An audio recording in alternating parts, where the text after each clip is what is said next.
अस्सलाम वालेकुम नाज़रीन, प्रोग्राम दरहकीकत के साथ आपका मेज़बान बिलाल एहसन हाजिर है। नाज़रीन, आज हम जब इस लाइव स्टूडियो के लिए यहाँ तशरीफ़ रखते हैं तो हम अगर गुज़श्ता हफ्ते पे एक ताराना निगाह डालते हैं तो इस ताराना निगाह में हमें इंतखाबी सरगर्मियाँ है बहुत उरूज पर नज़र आती हैं। और इस दफ़ा जो सबसे खुश आइन बात है वो ये कि 2024 के इलेक्शन में 8 फरवरी 2024 के इलेक्शन में हमें ताजिरों की एक बहुत बड़ी कसीर तादाद नज़र आती है पूरे पाकिस्तान के अंदर। और इसकी वजूहात यकीनी तौर पर यही हैं कि ताजिर जो अपनी पॉलिसीज़ हैं उनकी निफास में गुज़श्ता हुकूमतों में या उससे पहले जो गुज़श्ता से पेवस्ता अगली हुकूमतें थीं उनमें तमाम की तमाम जो इतने प्रॉब्लम्स थे, चाहे कोरोना के दौर में प्रॉब्लम्स आए, उसके बाद बहुत सारी चीज़ें थी ऐसी जिसमें कि इम्प्लीमेंट में इनको परेशानी होती थी। तो एक जहन में एक ताजरों के ये बात समा गई कि अब उन्हें खुद भी सियासत में आना पड़ेगा और अगर वो कामयाब हो जाते हैं तो वो किसी ऐसी सीट पे बैठे हैं या ऐसी वजारत उन्हें अल्लाह करे मिल जाए कि वो अपनी पॉलिसीज़ को निफाज के लिए किसी के सामने मिन्नतें ना करें और असेंबली में जाकर अपनी तमाम मसाइल को उस तरह बयान करें जिस तरह के उनके साथ पेश आ रहा है। इसके अलावा हमने ये देखा कि इस वक्त थोड़ा अमन अमान की सूरत हाल भी बहुत ज़्यादा मखदूश है और इंतखाबात से कबल भी और इस वक्त भी कुछ टारगेट किलिंग्स में इजाफा हो चुका है और कुछ ताजिरों की जो टारगेट किलिंग्स वो ज़्यादा हैं, छीना झपटी ज़्यादा हो चुकी है, मुंतखब नुमाइंदों पर फायरिंग भी के वाक़यात भी हमारे पास रिपोर्ट हुए। अब हम यहाँ पर आज इस प्रोग्राम के अंदर ताजिरों को हमने बुलाया है और उनसे ही पूछेंगे हम कि वजूहात क्या हैं और इलेक्शंस में पार्टिसिपेशन की जो उनके अपने फैसले हैं उस फैसले में वो कहाँ तक दुरुस्त हैं। तो इस प्रोग्राम को शुरू करने से पहले सबसे पहले मैं अपने मेहमान से आपको तारुफ करवा दूं, उसके बाद हम आगे बढ़ेंगे। मेरे पहले मेहमान है जनाब रिजवान इरफान साहब, काफ़ी मशहूर शख्सियत है, अक्सर आप इन्हें मीडिया पर, सोशल मीडिया पर और दीगर जगहों पर देखते रहते होंगे। ये हैं नामजद उम्मीदवार हैं बराए PS 130 पाकिस्तान पीपल्स पार्टी की जानिब से और इनका जो ताजिर वाले जो इनका तारुफ है वो ये है कि ये सदर है कराची इलेक्ट्रॉनिक डीलर्स एसोसिएशन के और यहाँ ये आज मौजूद है। थैंक यू रिजवान इरफान साहब फॉर कमिंग। मेरे दूसरे मेहमान है जनाब शारिक मेमन साहब। शारिक मेमन साहब जो हैं ये भी काफ़ी ज़्यादा एनर्जेटिक, यंग और अच्छे बोलने वाले इंसान हैं और ये भी बैंक्वेट्स और मैरिज हॉल्स एसोसिएशन से उससे इनका वास्ता है। शारिक मेमन ये है सदर Karachi banquet and halls association से। थैंक यू शारिक मेमन साहब। और हमारे साथ एक ऑनलाइन पे भी मेहमान होंगे, वो हैदराबाद से होंगे, सलाहुद्दीन गैरी साहब जो कि PS 64 हैदराबाद से तहरीक लब्बैक पाकिस्तान के लिए नामजद हैं, वो हमारे साथ टेलीफोन लाइन पर मौजूद होंगे। लेकिन बहरहाल अभी जो हमारे साथ स्टूडियो में मौजूद है उनसे हम अपनी गुफ्तगू का आगाज़ करते हैं। सबसे पहले मैं रिजवान इरफान की जानिब चलता हूँ। रिजवान साहब, ये जो फैसला था कि आपने एक सियासी पार्टी ज्वाइन की, पाकिस्तान पीपल्स पार्टी, और फिर आपको अल्हम्दुलिल्लाह आपने टिकट भी आपको मिल गया, यकीनी तौर पर मिलना भी चाहिए था, तो इस सूरत हाल में आप क्या समझते हैं कि आपका फैसला सही है, गलत है या कुछ गोमगो का शिकार है आप? नहीं, फैसला तो सही है क्योंकि आप समझ सकते हैं कि सिंध में गवर्नमेंट पीपल्स पार्टी की और पीपल्स पार्टी की आती है। हाँ। क्योंकि ये इख्तियारात का जो भी अगर बाद में कोई आता है पीपल्स पार्टी के अलावा वो इख्तियारात का ओनर होते हैं, काम नहीं होते लोगों के, मसाइल उनके हल नहीं होते जी और वो यही कहते हैं कि हमें काम नहीं करने दिया जा रहा या वसाइल के वो कहते हैं वसाइल का ओनर होते हैं जी। तो पीपल्स पार्टी वो वाहिद जमात है जो चाहती है सिंध में काम करना और सिंध में काम भी किया। वो शहर में भी माशाल्लाह उनकी एक स्टैंड बन के आई है और हमने ताजिरों को वो लिया और मकामी लोग जो वहाँ के वो रहने वाले हैं उनको टिकट दिया। इसमें मैं अच्छा, आपको जो PS 130 से आप नामजद हुए हैं, आपके कौन कौन से इलाके हैं? जी, मेरा इलाका वो नॉर्थ नाज़िराबाद ब्लॉक J है, SIT है, शादमान टाउन है, इसमें बफर जोन है, इसमें नुसरत भुट्टो कॉलोनी है, ये तमाम जितनी भी चीज़ें, ये सारी काफ़ी बड़ा हल्का है जी, काफ़ी बड़ा हल्का है। तकरीबन कोई 4.5 लाख की आबादी है और तकरीबन कोई 2,22,000 के करीब रजिस्टर्ड वोटर है। इन इलाकों के मसाइल वही हैं जो आप पूरे कराची के हैं? देखिए, बिल्कुल मसाइल वही हैं। इन मसाइल की वजह से हमने इनके साथ आए क्योंकि वो जो इलाके के मसाइल है वो हमारे खुद के मसाइल भी हैं। बेसिकली वहाँ पानी का मसला है जो पूरे कराची में है, इसके अलावा सीवरेज के मसाइल हैं और जो गलियों की रोड्स है वो नहीं बनी उन्हें, इसके अलावा जो सफाई का निज़ाम, लेकिन सफाई का निज़ाम काफ़ी बेहतर हुआ जब से मैनेजमेंट आया, जब से उन्होंने घर से कचरा भी उठा रहे हैं, डिस्ट्रिक्ट सेंटर साफ भी हुआ, लेकिन इसके अलावा मैं आपको बता चलूं कि सेंट्रल में काम हुआ, डॉक्टर आसिम साहब ने जो है तकरीबन कोई 2 सालों में काफ़ी जो है काम किया। मेन अब जो रोड्स है हमारी, शाहरा नूरजहां है और शाहरा अकबर है, और जितने भी नॉर्थ अहमदाबाद की जो अहम सड़कें हैं वो बनाए उन्होंने। उनकी सेवरेज लाइन्स डाली, इसमें पानी की लाइनें डाली।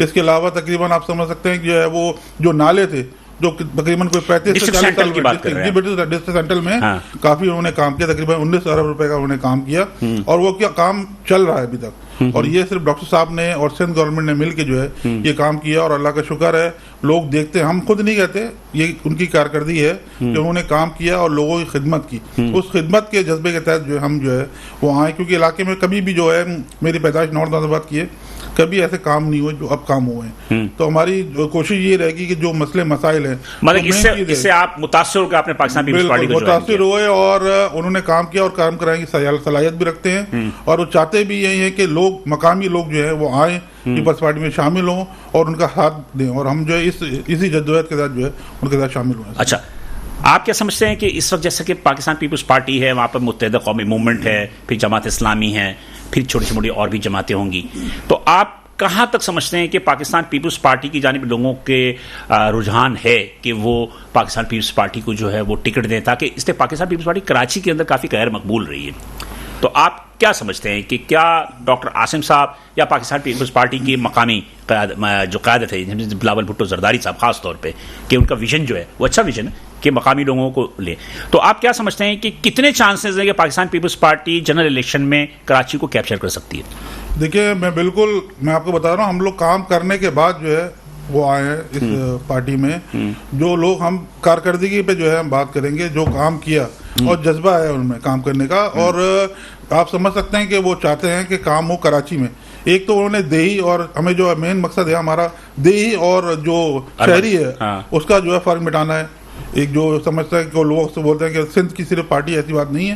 पीपल्स पार्टी पूरे पाकिस्तान की पार्टी है, तमाम लोगों की पार्टी है। इसमें चाहे उर्दू हो, चाहे सिंधी हो, चाहे बलोची हो, चाहे पठान हो, चाहे हज़ारा हो, तमाम लोगों की पाकिस्तान पीपल्स पार्टी है। नाम ही उसका वफाकी जमात, बिल्कुल वफाकी जमात है। और पाकिस्तान पीपल्स पार्टी का मतलब पाकिस्तान की आवाम की पार्टी है। तो हम आवामी पार्टी में इसीलिए आए कि लोग वो काम करें और जज्बा लेके आए। और आपने बताया गैर मकबूल, अब उन्होंने जो है मकबूल फैसले कर रहे हैं और अच्छे लोगों को लाएं जिसपे कोई दाग नहीं है, जो लोग जो है काम करने की सलाहियत रखते हैं और जिन्होंने काम किया है कराची में। आप समझ सकते हैं उन्होंने उन लोगों को लिया, ताजरों को लिया। सबसे पहले तो बताऊं मैं आपको, जो ताजिर, जो काम करने वाले लोग, जो अपनी फील्ड में जो नुमाया हैसियत रखते हैं और उन्हें कराची की खिदमत की है, उनको लिया है, ताकि वो लोग काम करने की सलाहियत रखते हैं और उनके साथ मिलकर जो काम करेंगे। सबसे ज्यादा ताजिरों पर उन्होंने इत्मीनान किया, बिल्कुल ताजिरों पर इत्मीनान किया, बिल्कुल सनतकारों पर किया और अच्छे लोगों को लिया। सिर्फ पाकिस्तान पीपल्स पार्टी नहीं, बल्कि इसमें तहरीक लब्बैक पाकिस्तान भी है, मुस्लिम लीग नून भी है, जो कि पंजाब में उन्होंने ताजिरों पर भी इत्मीनान किया। कराची में जो है वो सबसे ज्यादा जो है पाकिस्तान पीपल्स पार्टी ने ताजिरों को वोट दिया।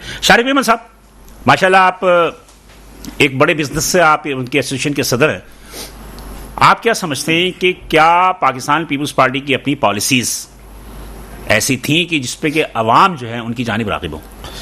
देखिए जी, हम एक ही बात करते हैं कि जब भी कोई भी हुकूमत में आए, चाहे वो सूबाई हो चाहे वो वफाक हो, जब तक अवामी मसाइल हल नहीं होंगे, जब तक इसका कोई रास्ता नहीं है। मैं किसी भी पार्टी को ना सपोर्ट करता हूँ ना वोट करता हूँ, क्योंकि हमारी दाद रसी कोरोना के टाइम पे किसी ने भी नहीं की थी। आपको याद होगा सूबाई हुकूमत ने भी, जब ये पीपल्स पार्टी की बात कर रहे हैं रिजवान भाई, मैं इनकी बातों को सेकंड करता हूँ कि देखिए, जब हमारे साथ मसाइल थे तो यही पीपल्स पार्टी ने हमें उस वक्त इतना टाइम नहीं दिया था। 16-18 महीने हमारे शादी हॉल बंद रहे, तो तमाम चीज़ों को भी मद्देनजर रखना है। पर मैं ये इस बात से इनकार भी नहीं है कि डॉक्टर आसिम ने जो है वहाँ पे काम किए, बिल्कुल काम किए, कुछ जायज़ भी किए, कुछ नाजायज़ भी किए, उन पे भी पर्दा उठाएं कि कुछ जो है वो जो जैसे मुजाहिद कॉलोनी और ये सारी चीज़ें तोड़ी गई हैं, उनकी बात पे भी इनका नाम मेरा ख्याल है मुजाहिद कॉलोनी में अगर वो सड़कें बनी तो वो एक नाजायज बस्ती थी, बिल्कुल तो नाजायज जो लीज नहीं थी उनको ही तोड़ा गया। देखें, मुल्क की मईशत के हिसाब से मैं बात कर रहा हूँ कि देखें, इस वक्त किसी का भी घर छीनना, किसी से भी रोटी छीनना,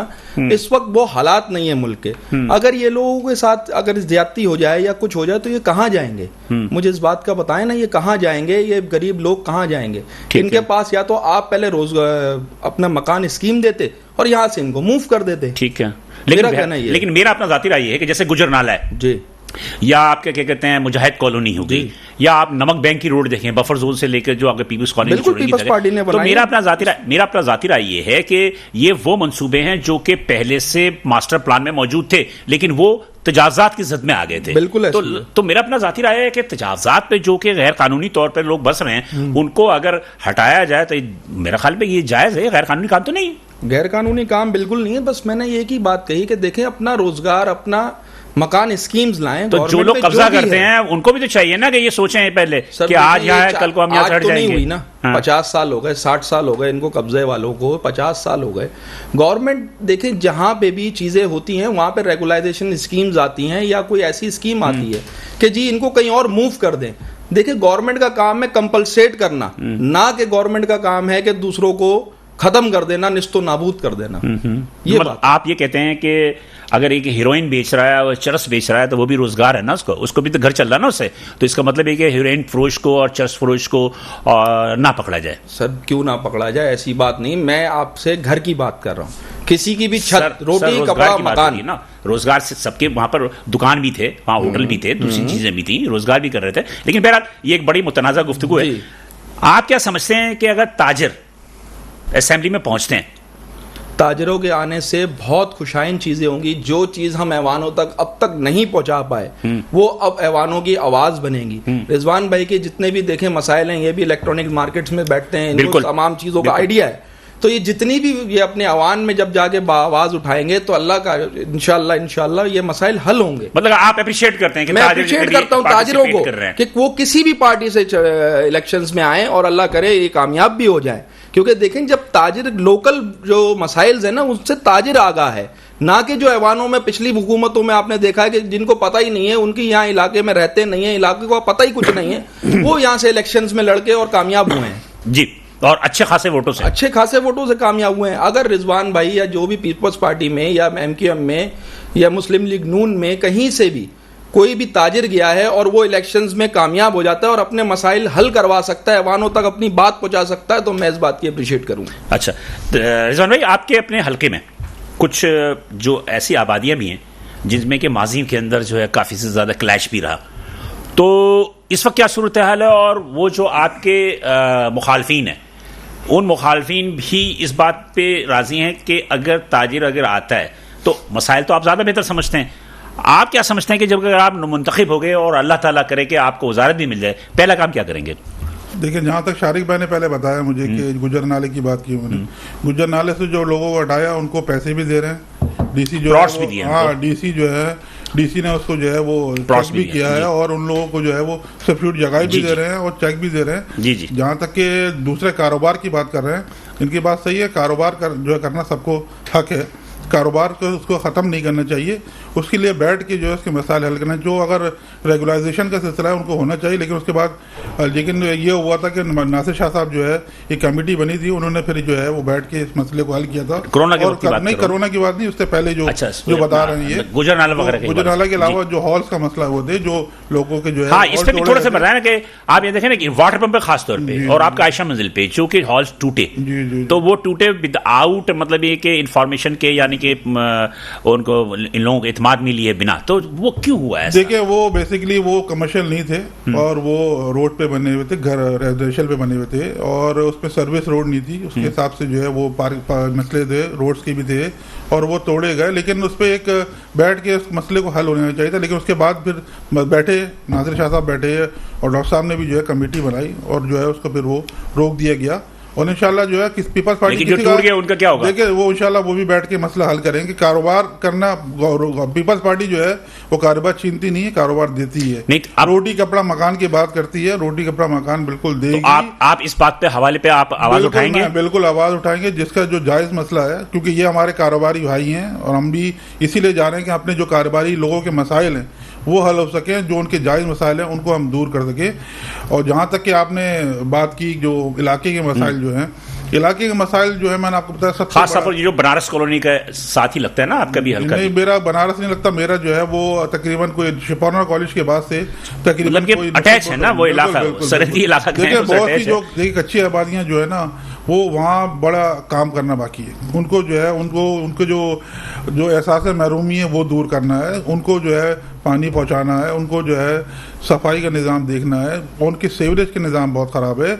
वजह ये है कि कच्ची आबादियों की तरफ लोग जाते नहीं हैं, हम कच्ची आबादी की तरफ भी जाएंगे, लेकिन जो पक्की आबादियाँ जहाँ ये प्रॉब्लम है पानी की, सीवरेज की, हमारा देखिए हम झूठ नहीं बोलेंगे लोगों से, हम सच बात करेंगे क्योंकि हम वहाँ रहते हैं, हमारी लोगों के पास पहुँच है और वो लोग हमारे पास आ सकते हैं, और हम 24 घंटे फ़ोन कॉल खुले रखते हैं और लोगों के काम करते हैं। हम किसी को गलत बात नहीं करेंगे, झूठ नहीं, जो हमसे हो सके वो करेंगे, ये झूठे दिलासे, झूठे वादे हम नहीं करेंगे। देखिए ये जो देनी ये चीज़ें देना जो है ये नेसेसरी उनकी ज़रूरत है उनको, और हमारा काम है उनको पहुंचाएं ये चीज़ें। हम जो 4 चीज़ों पर ज़्यादा फोकस करेंगे।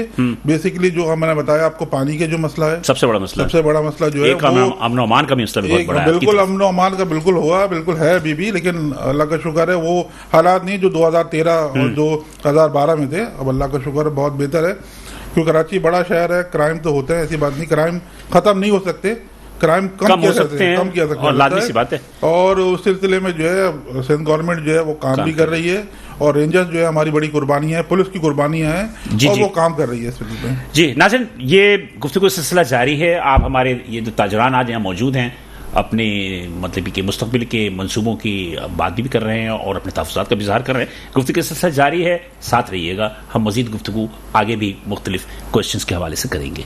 वेलकम नाज़रीन, प्रोग्राम देख के हम दोबारा हाजिर हैं, साथ रहने का शुक्रिया। बात यह है कि वफ़े में जाने से कबल रिजवान इरफान जो कि PS 130 के पाकिस्तान पीपल्स पार्टी के नामजद उम्मीदवार हैं, इसके अलावा एक कराची इलेक्ट्रिक डीलर्स एसोसिएशन के सदर भी हैं और एक काफ़ी शानदार शख्सियत के मालिक भी हैं, और इन्होंने काफ़ी काम भी किया है ताजरों के लिए। और इस वक्त जो वो फरमा थे कि अगर वो मुंतखब हो जाते हैं तो झूठ नहीं बोलेंगे कि ये काम हो जाएगा या नहीं होगा, जो बात हकीकत होगी वो हकीकत पे ही चलेंगे, और अल्लाह करे हम भी ये दुआ करते हैं कि हमारे लीडरान ऐसा ही होने चाहिए। शारिक साहब, बात यह है कि आप लोग ने कुछ पीपल्स पार्टी की हुकूमत से कुछ नुकसान भी उठाए, जिसकी वजह से शायद के कुछ मनफी जज्बात भी आपके हों, लेकिन आप ये समझते हैं कि क्या पाकिस्तान पीपल्स पार्टी एक जमात इस्लामी से भी उनका एक मुकाबला है, मुत्तहदा कौमी मूवमेंट से भी मुकाबला है, आप क्या समझते हैं कि कराची शहर को किसकी ज़रूरत है और कराची शहर में किस किस्म की लीडरशिप होनी चाहिए?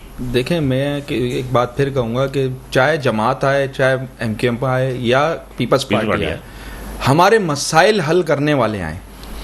देखें, जो लोकल, मैं अभी फिर कह रहा हूँ कि लोकल रिहायशी हैं, उनको MNAs MPs के टिकट दें, कोई भी पार्टी हो, दिया ना उन्होंने, हाँ वो कोई भी पार्टी हो। देखें, पीपल्स पार्टी की इस बात को हम बिल्कुल सराहेंगे कि उन्होंने लोकल जो हमारे रिहायशी हैं, जो हमारे ताजिर भाई हैं, उनको यहाँ से इलेक्शन लड़ा रहे हैं। अल्लाह करे ये कामयाब भी हो जाए और लोकल मसाइल की तरफ कामयाब करेंगे ना, इंशाल्लाह जरूर करेंगे। हमारे भाई हैं, हमारे जब रिजवान भाई हैं, मैं खुद ब्लॉक फेडरल एरिया में रहता हूँ, मेरे पास से जो इन्होंने MNA की सीट के लिए रखा है, उसको हसन खान को रखा है, जो कि हमारे happy palace group of schools के वो भी ताजिर हैं और साथ ही साथ उनके बैंक्वेट्स भी हैं, वो हमारे साथ हैं, हम उनके साथ हैं।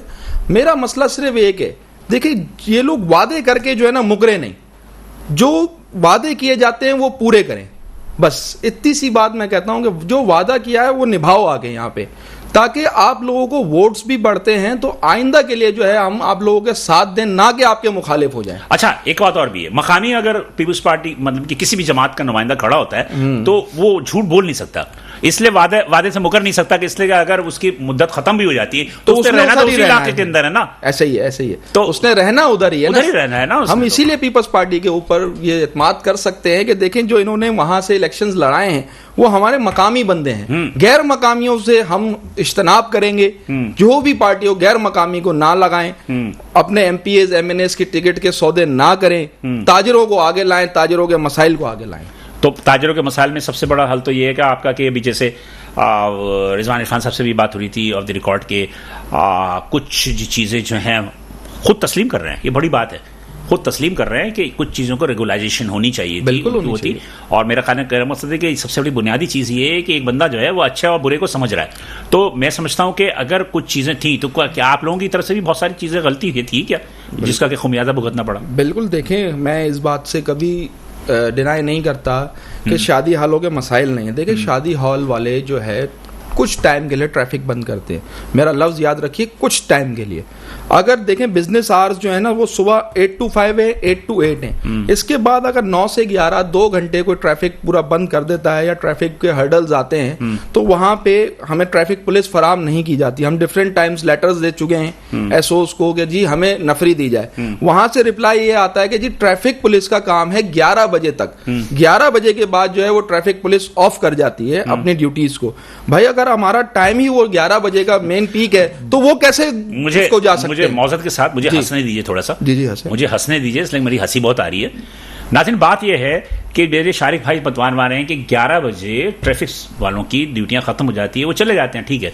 लेकिन 12 बजे अगर हॉल बंद ना हो तो इलाके के थाने की मोबाइल आ जाती है, बिल्कुल आ जाती है कि कुछ खर्चा खर्चा दे दें वरना इलीगल हो जाएगा। ये कितनी तजाद वाली बात है। बिल्कुल सर, ये खुला तजाद ही तो है कि 12 बजे थाने की मोबाइल आ जाती है। 12 बजे थाने की मोबाइलें भी आ जाती हैं और जो भी इनका सिस्टम है वो चलाती हैं। यही जो है आप इनको नहीं पकड़ सकते।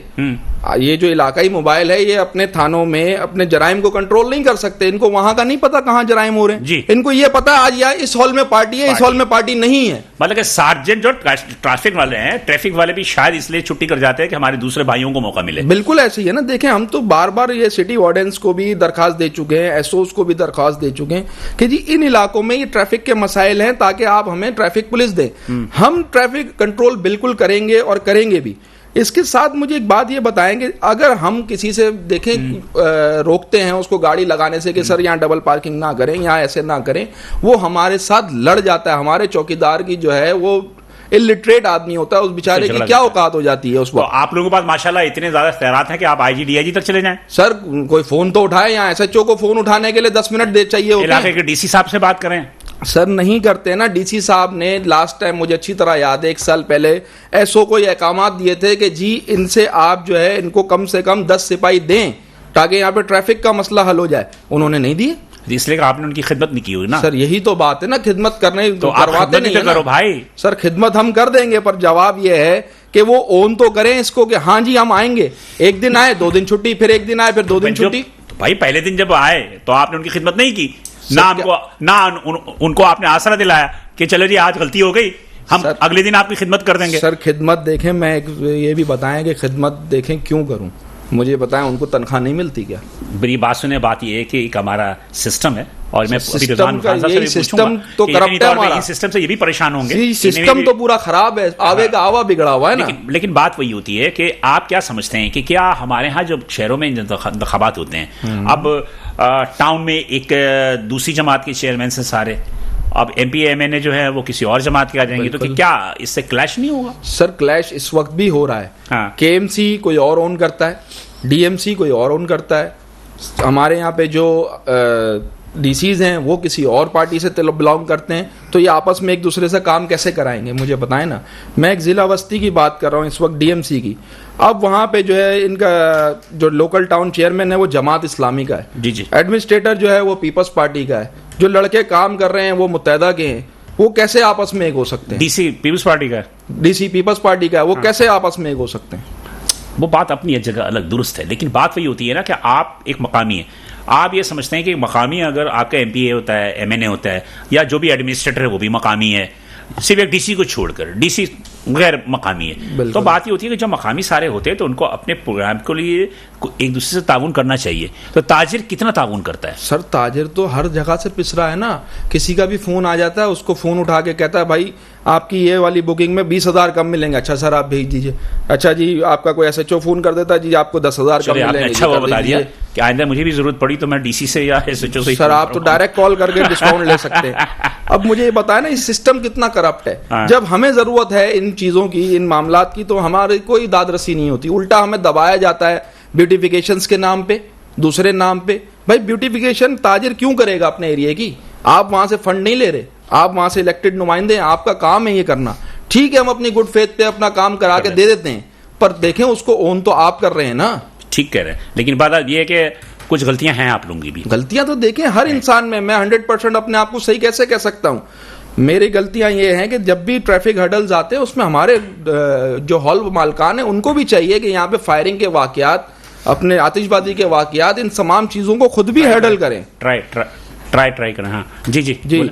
उनको भी वो बिल्कुल इसको रोकें ताकि ये इलाके में अमनो अमान रहे, कोई फायरिंग का वाकया पेश ना आए। कोई फायरिंग अगर होती है तो इलाका पुलिस को फौरन कॉल करके बुलाए, साथ में ट्रैफिक की रवानी को जो है वो रोक के लिए अपने चौकीदार को, अपने ट्रैफिक वार्डन्स लगाए लोकल सतह पे, जितना वो खुद कर सकता है वो लाजमी करे। ठीक है, आप ये कहना चाहते हैं कि इसमें अदारे भी मुलविस हैं जिनको कि आपने हर्जा खर्चा दे के जो है आपने बिल्कुल ऐसे ही है सर, तामीर कर लेते हैं। बिल्कुल ऐसे ही है, ये बिल्कुल ऐसे ही है। साथ ही साथ देखें ना, मुझे ये बताएं कि जब ये सारी चीज़ें करते मैं जो इस पॉइंट पे चल रहा था कि जी इलिटरेट है ना, हमारे चौकीदार हो गए या ट्रैफिक वार्डन्स हो गए, ये इलिटरेट है, पढ़े लिखे नहीं होते। अगर कोई आके बदमाशी करता है, जी मैं एसी हूँ, मैं डीसी हूँ, ये तुम्हारे अब्बा का रोड नहीं है, ये मसला है, वो मसला है, उनसे कोई वर्दी वाला निपट सकता है या वो इलिटरेट बंदा निपट सकता है? आपकी बात दुरुस्त है, आपकी बात बिल्कुल दुरुस्त है, मैं आपकी बात से इत्तेफाक करता हूँ। लेकिन आप इलिटरेट की बात करते हैं ना, तो कराची शहर के अंदर जो है ना वो 1000 का नोट पहचान जाते हैं, 5000 का नोट पहचान जाते हैं। हाँ, बाकी चीजें नहीं पहचानते। अगर पहचानना चाहे ना कोई आके तो बहुत कुछ पहचान सकते हैं। बदमाशी करे कि जी मैं यहीं गाड़ी लगाऊंगा, हमारे यहाँ सबसे बड़ा क्या करेंगे? हमारे यहाँ सबसे बड़ा मसला क्या है कि जब कोई मुसीबत आती है तो एक ही जुमला होता है, भाई मैं तो गरीब हूँ। ठीक है जी, तो वो हर आदमी उस वक्त गरीब और जाहिल बन जाता है। लेकिन बहरहाल एक चीज़ ये है कि बहुत सारी जिम्मेदारियां मैं समझता हूँ कि रिजवान साहब ताजरों पर भी आयद होती हैं। आप कराची इलेक्ट्रिक डीलर एसोसिएशन के प्रेसिडेंट हैं। अब मोबाइल चोरी वाले जो है वो आप दिखते थे, या आपके क्या कहते हैं बहुत सारे दुकानदार जो थे वो कुछ इलीगल काम करते थे, तो आपने इस सिलसिले में काफ़ी काम किया। मुझे याद है अच्छी तरह कि आपने CPLC के साथ मिलकर, रेंजर्स के साथ मिलकर जो भी मोबाइल फ़ोन जो खरीदते थे चोरी वाले, उनको आपने पकड़वाया भी, चोरी वाले मोबाइल को आपने तकसीम भी कराया। आप क्या समझते हैं कि क्या ताजिरों के नुमाइंदा होने के नाते क्या ताजिर तमाम काम सही कर रहे हैं, गलत कुछ भी नहीं कर रहे? देखिए, सबसे पहले तो आपको बात करूंगा कि आपने बोला डीसी जो है पीपल्स पार्टी का, डीसी पीपल्स पार्टी का नहीं होता, गवर्नमेंट का तो है ना भैया, एडमिनिस्ट्रेशन के होते हैं, गवर्नमेंट का तो है ना, गवर्नमेंट किसकी है? सिंध हुकूमत का होता है। अभी तो सिंध हुकूमत की, अभी तो निगरान हुकूमत है, निगरान हुकूमत।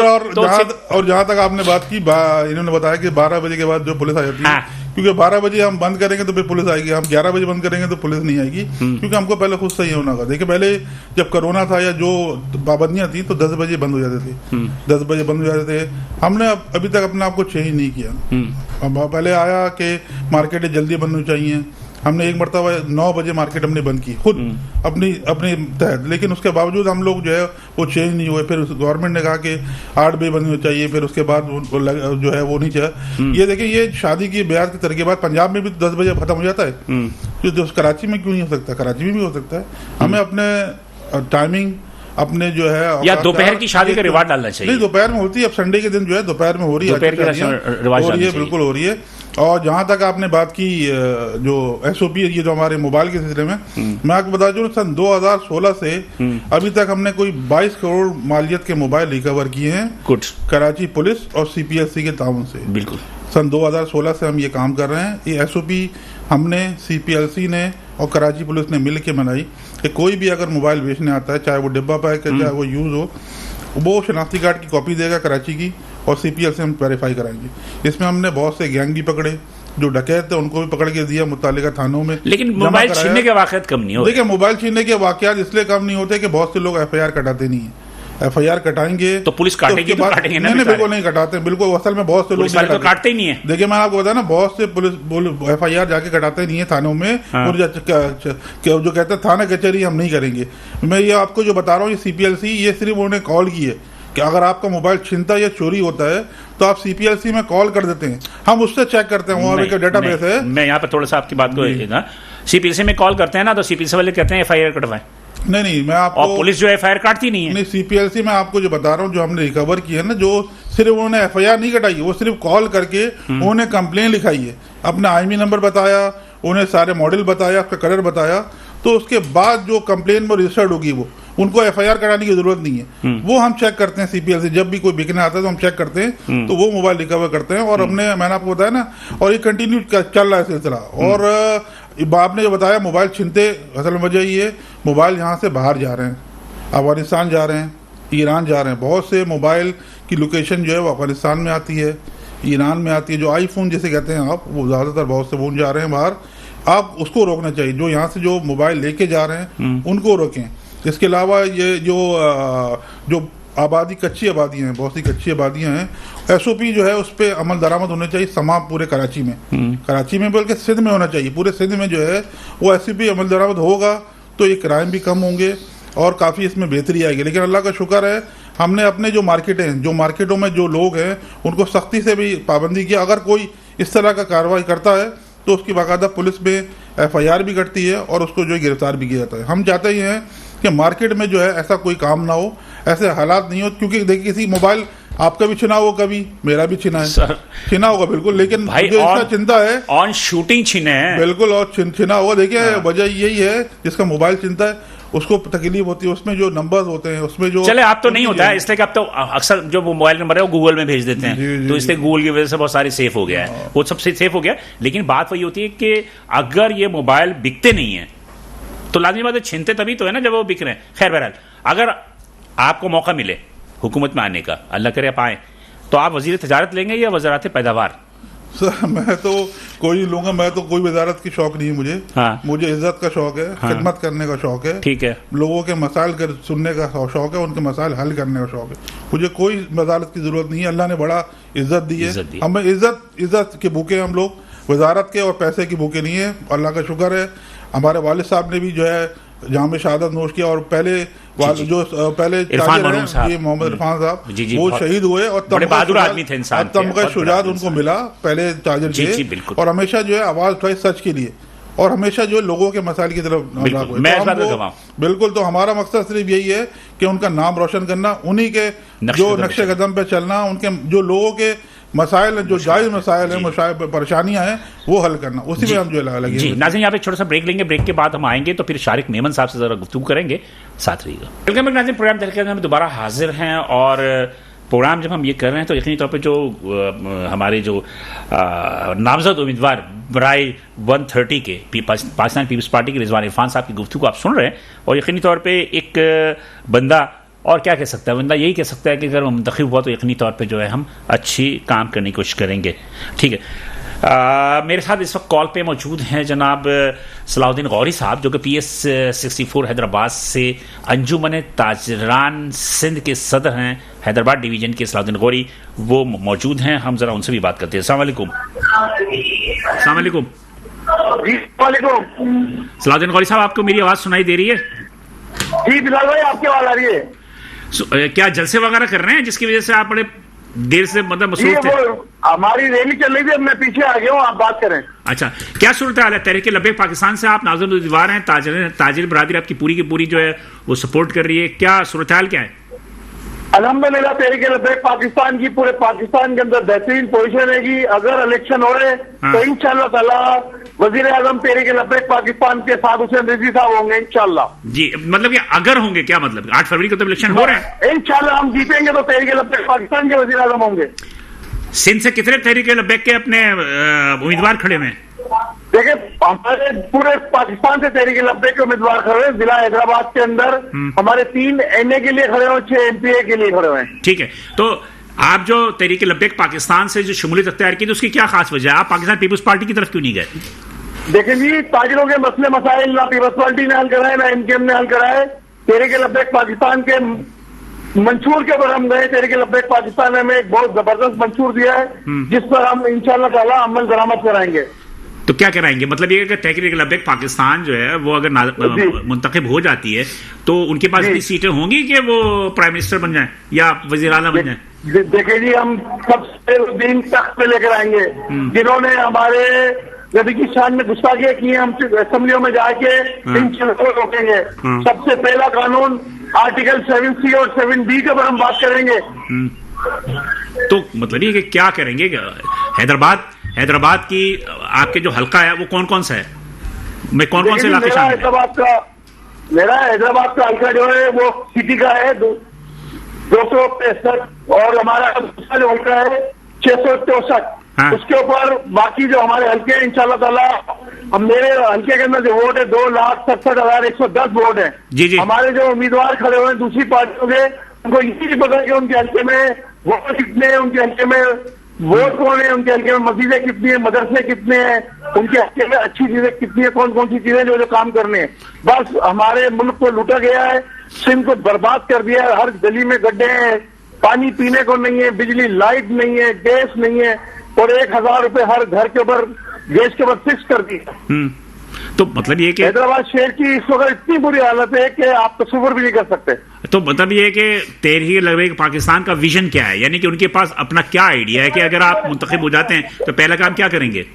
देखिए जी, हमारा पहला काम तो ये कि दीन को तख्त के ऊपर लेकर आना है। सबसे पहले तो इस्लामी निजाम लेकर आएंगे इंशाअल्लाह ताला इस मुल्क के अंदर, इंशाल्लाह जी। फिर और इस मुल्क के अंदर इस्लामी निजाम आना चाहिए, क्योंकि ये मुल्क इस्लाम के नाम पे ले गया है, कलमे के नाम पे लिया गया है, और इस मुल्क को शराबी, जानी और लुटेरों ने तबाह बर्बाद कर दिया है। ठीक है, तो मतलब ये कि आप समझते हैं कि आपके लोगों के अंदर इतनी इत्तेहाद, इतनी कुव्वत, इतने वसाइल है कि आप तमाम मसाइल को हल कर सकेंगे? देखिए जी इंशाअल्लाह ताला अल्लाह ने कहा, और जिस कॉज के लिए हम लड़ रहे हैं, नबी करीम सल्लल्लाहु अलैहि वसल्लम की सामने गुस्ताखियां होती है, तरफ के बिल असेंबली में पास होते हैं, और हमारे वो लोग जो जिनको हम वोट देते रहे पिछले 76 सालों से, उन्होंने इस मुल्क के अंदर हमारे दीन के ऊपर हमले किए, कुछ भी नहीं किया दीन के लिए, कुछ नहीं किया। यहाँ इसको का एक मैटर है वापदा, एक मिसाल के तौर पे आपको एक मिसाल दे रहा हूँ, हर मुलाजिम के यूनिट फ्री है और मस्जिदों के बिल आते हैं लाखों रुपए के। क्यों? हम सबसे पहले आकर मस्जिदों के बिल खत्म करवाएंगे, करवाएंगे। हम लोग बिजली चोरी नहीं कर रहे क्या?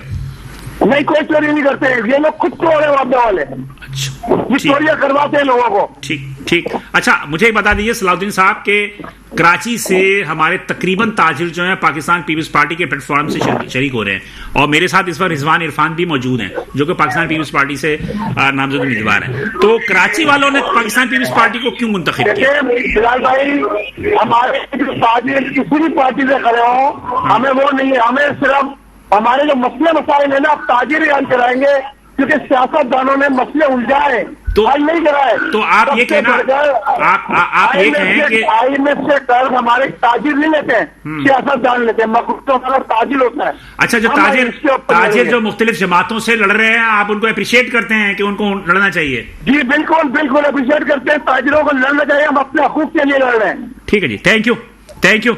सलाउद्दीन गौरी साहब थे, ये PS 64 हैदराबाद से अंजुमन ताजरान सिंध के सदरबाद डिवीजन के सदर है, और तहरीक लब्बैक पाकिस्तान TLP के ये PS 64 के नामजद उम्मीदवार हैं। सूबाई अफसली के ये गुफ्तगू कर रहे थे, मसाइल बहुत हैं वहाँ भी। ताजरा जो है वो तकरीबन उन्होंने मुख्तलिफ जमातें जो हैं उन्होंने ज्वाइन की हैं, और बहुत सारे उसमें पीपल्स पार्टी के भी है, तहरीक लगिरे से भी है, मुत्तहदा कौमी मूवमेंट से भी है। बहरहाल शारिक भाई, क्या हुआ?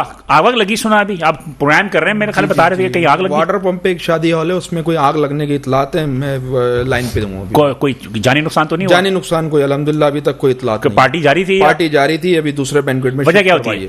कोई शॉर्ट सर्किट का बताया, मेरी बात ज्यादा हो नहीं पाई है। अच्छा, मतलब कि शॉर्ट सर्किट की वजह से वो मतलब आग लगी। मुझे एक बात बताइए ना कि ये आग लगने के वाक़यात क्यों होते इतने ज्यादा? सर देखिए, कभी फैक्ट्री में, कभी घर में, कभी शॉपिंग मॉल में। देखें, इसमें किसी का भी कसूर कोई नहीं होता। बाज़ औक़ात आसमानी कोई होती है आफत, वो हो जाती है। बाज़ औक़ात क्या करते हैं कुछ लोग जो है, मैं इस चीज़ का बहुत मुखालिफ हूँ। आजकल आपने देखा होगा शादी ब्याहों में एक इलेक्ट्रिक अनार के नाम पे एक चीज़ आई है जो फाउंटेन कहते हैं, जिसको सिल्वर गोल्डन फाउंटेन, वो आजकल उस नौयत का आ नहीं रहा। हमारे पाकिस्तानी 2 नंबर चीज़ें बनाने में बहुत मास्टर्स रखते हैं, लेकिन हमने सुना चाइना से आते हैं सारे। सर वो चाइना के अब बिल्कुल बंद हो चुके हैं, इम्पोर्ट्स आपके सामने हैं, कहाँ से कहाँ चली गई। अब वो लोकल मैन्युफैक्चर की वजह से, उसकी वजह से भी बहुत आग लगती है। अल्लाह खैर करे, उस वजह से जो मेरा गुमान है कि इलेक्ट्रिक अनार से लगा कोई आग लगी है, वो ना हो, बाकी अल्लाह खैर कर सकता है। तो इलेक्ट्रिक अनार तो बाहर होता है ना? नहीं सर, इंडोर। अच्छा, इंडोर वाले आ गए हैं, हैप्पी बर्थडे वगैरह के इस्तेमाल होते हैं, दूसरे होते हैं वो उसमें। लेकिन अभी ब्रेक में इरफान साहब से बात हो रही थी, तो उन्होंने कहा कि भाई जो ये जनरेटर वगैरह आप लोग छत पे रखते हैं, उसके भी काफी ज्यादा प्रॉब्लम नहीं। जनरेटर्स तो देखें छत पे होते हैं, और अमूमन जो है वो फुटपाथ्स पे होते हैं, जिसका चालान भी भरा जाता है। तो इसमें तो देखें, ये एक जो चीज़ें हैं ना, देखें जनरेटर हो गया या इलेक्ट्रिक हो गई या कोई भी ऐसी आलात हो गए, ये किसी का भी कोई इसका भरोसा तो नहीं है ना, ये कभी भी कुछ भी हो सकता है। अब देखें, जैसे इलेक्ट्रॉनिक मार्केट में मैंने पिछले दिनों सुना था कोई आग लगी है। अब क्या होता है कि जी हमारे वाले दुकानें जब बंद करते हैं, वो मेन स्विच बंद करना भूल गए, कोई UPS बंद करना भूल गए, कोई बैटरी ने ओवर चार्ज करके वो फट गई, तो ये तो अल्लाह की तरफ से मसलियतें होती हैं, अल्लाह की, जो अल्लाह ने बेहतर रखा होता है वो होता है। लेकिन एहतियात भी तो फर्ज है। एहतियात हम पे लाजमी है, एहतियात कोई नहीं करता। एहतियात हम पे लाजमी। कितने मैरिज लॉन में फायर सिस्टम मौजूद है? सर, जब से आग लगी है डिस्ट्रिक्ट सेंट्रल में अर्शी शॉपिंग मॉल में, इसके बाद से मैंने पर्सनली कुछ हॉलों में खुद विजिट किया था जहां पे सिलेंडर मौजूद नहीं थे या कम थे, तो मैंने कम से कम 6-6, 7-7 सिलेंडर लगवाए हैं। मतलब कि मुख्तलिफ मैरिज लॉन में आपने फायर सिस्टम लगाया है? फायर लाजमी है, लाजमी है। इससे कोई डिनाई करे, मैं अपने शादी हाल की बात करता हूं कि जब तक 6 सिलेंडर मैंने अपनी वजाहत में खुद नहीं देख लिए, जब तक मैंने मैनेजर्स को बिल्कुल इतना सख्ती से अमल किया था कि जी ये चीज़ लाजमी है, और अब तो जो है वो मेरे अपने मैरिज हॉल्स में जो है वो जो फायर बॉल्स आ गई हैं वो तक मौजूद। कोई इदारा विजिट करने के लिए आता है? सर आते हैं, फायर एक्सप्लोजिव वाले बिल्कुल आते हैं, पर देखें वो उस नौयत से काम नहीं करते। मैं उनका ये नहीं कहूंगा कि वो काम करते हैं, वो लोग काम नहीं करते, बस उनका काम होता है 2 सिलेंडर भी लगे हैं वो चले जाते हैं। मतलब ये उनकी कमजोरी है, बहुत कमजोरी है। देखें जो बड़ी बड़ी मार्केट्स हैं, देखें शादी हॉल जो है इसमें पानी का निज़ाम भी आपके पास मौजूद है, फायर सिलेंडर भी चलें 2, 4, 6 भी हैं, बड़ी बड़ी मार्केट्स हैं। अब रिजवान भाई की जैसे इलेक्ट्रॉनिक मार्केट है, कोई मेरे ख्याल में 1000-2000 दुकानें हैं, वहां पे कम से कम कितने सिलेंडर लगाएंगे? क्या फायर फाइटिंग सिस्टम है? कोई सिस्टम नहीं है ना। कोऑपरेटिव मार्केट जब जली थी तो उसमें क्या उनके पास था कि जो वो इतनी आग पकड़ गई? वहां तो कुछ था ही नहीं ना। बस यही बात है ना, हम तो यही कहते हैं कि इदारे सो रहे हैं, इदारों की अपनी जेब गरम है। अब ये जो आतिशज़दगी हो रही है, आप क्या समझते हैं कि इसमें हमारी दुकानदारों का कसूर है? बिल्कुल, दुकानदारों की भी कोताहियां हैं। बहुत से लोगों ने, असल में मार्केट में हमारे मीटर नहीं थे, बहुत से लोगों ने जो है वो दूसरी जगह से लाइनें ली हुई थी, उसकी वजह से भी जो शॉर्ट सर्किट हुआ। लेकिन आप जाके देखें इलेक्ट्रॉनिक मार्केट में खास तौर पे कि जो तारों का निजाम फैला हुआ है ना बाहर की तरफ, वो बड़ा खतरनाक है। देखिए आपको बताऊं, मैं आपको हमारे यहाँ तकरीबन जो शाहजहां मार्केट में जो आग लगी थी, तकरीबन कोई 70 के करीब, 60-70 के करीब दुकानें जिनको भी जल गई और करोड़ों का नुकसान हुआ। उसमें तकरीबन कोई 250-300 के करीब दुकानें हैं और जिसमें 180 के करीब जो है सिर्फ मीटर है। हमने के इलेक्ट्रिक को लिखा भी है, पहले भी बताया कि भाई उस पर मीटर लगाए जाएं ताकि लोग जो है वो जो कहते हैं जो कनेक्शन लेते हैं दूसरी दुकानों से लेके वो ना करें ऐसा, क्योंकि कारोबार तो करना है उनको। तो अब क्या सूरत हाल है? अब उन्होंने बेहतर किया है उसको। अब हमने तो कोई इक्विपमेंट वगैरह रखा है? बिल्कुल फायर सिस्टम रखा है और बाकायदा डीसी की जो टीमें हैं, असिस्टेंट कमिश्नर, वो लोग भी आए थे और हर मार्केट का उन्होंने विजिट किया और हमने पाबंद किया है कि आपको जरूर जो है फायर डिस्ट्रिब्यूशन रखना है ताकि खुदा ना खास्ता अगर कोई ऐसा वाकया होता है तो फौरी तौर पे जो है। देखिए अभी 3 वाकयात हो गए, एक हमारी मार्केट में हुआ, अर्शी शॉपिंग में हुआ, इसके अलावा एक इसके अलावा आरजे मॉल में हुआ, कराची की बात कर रहा हूँ मैं, इसके अलावा आपने बताया, इसके अलावा मैं आप पंजाब की बात करता हूँ, मैं बावलपुर में हुआ, अभी वो कुछ मोबाइल मार्केट जल गई। इससे पहले पेशावर में जो है कराची में ज्यादा हो रहे हैं। जी बिल्कुल, कराची पेशावर में हुए, पेशावर में मोबाइल मार्केट, लेकिन इसमें बहरहाल हमारा खुद भी कोताही ज्यादा है। बिल्कुल हमें एहतियात करनी होगी। टाइम कम है। शारिफ अहमद साहब, आप आखिरी लम्हात में आप हमारे ताजीर उन लीडरान को जो मुख्तलिफ पार्टियों से खड़े हुए हैं क्या पैगाम देंगे? बस मैं इनको यही कहूँगा कि जब भी ये अवाम से जीत जाते हैं, अवाम की जो है मसले मसाइल को अपनी खुली कचहरियों में रखें, इसके बाद अपने दरवाजे बंद ना करें। जो भी आए, चाहे वो अमीर आए, चाहे वो गरीब आए, चाहे वो फ़कीर आए, उसके अगर वो इस इलाके का रिहायशी है उसके मसाइल सुने और रोज़ की बुनियाद पे जैसे इंटीरियर्स में होता है जिरगा लगता है, जिरगा लगाएं, ओपन कचहरी करें कि कोई इस इलाके में मसला है तो उसकी ओपन कचहरी का एक टाइम रखा जाए। जी इरफान साहब, आप क्या पैगाम देंगे आवाम को? देखिए मैं पैगाम यही दूंगा कि आप जो है अच्छे लोग आए हैं, आप उनको वोट दें, आप एक मरतबा हमको जो है चूज़ करें, इंशाल्लाह जो है आप मायूस नहीं करेंगे। हमारा जो है मकसद सिर्फ ये लोगों की खिदमत करना, लोगों के काम करना, और मैं आपसे सच बात करूंगा, कोशिश यही है कि लोगों के मसाइल हल हों और मसाइल इंशाल्लाह हल करेंगे और पीपल्स पार्टी जो है इस मसाइल को जो है वो कर सकती है, ये कर सकती है। थैंक यू, आप दोनों का बहुत शुक्रिया। नादिर, बात ये है कि इंसान जो है वो अपनी तरफ से वादे ही कर सकता है और उन वादों को उस वक्त तक पूरा नहीं हो सकता जब तक आप उन्हें कामयाब ना करें।